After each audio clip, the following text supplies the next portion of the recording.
اللہم صلی علی محمد وعلی آل محمد۔ درود پاک کے فضائل۔ قیامت کے دن نبی کریم صلی اللہ علیہ وسلم کی شفاعت، 10 نیکیوں کا ثواب اور 10 رحمتوں کا حصول، 10 درجات کی بلندی، 10 گناہوں کی معافی،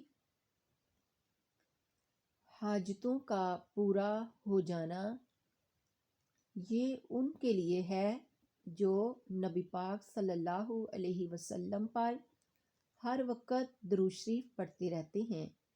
درود پاک ایسی نعمت ہے جس کے بارے میں پیارے آقا علیہ الصلوۃ والسلام کا فرمان عالی شان ہے، ہر نیکی ضائع ہو سکتی ہے لیکن درود پاک کا اجر کبھی ضائع نہیں ہوتا۔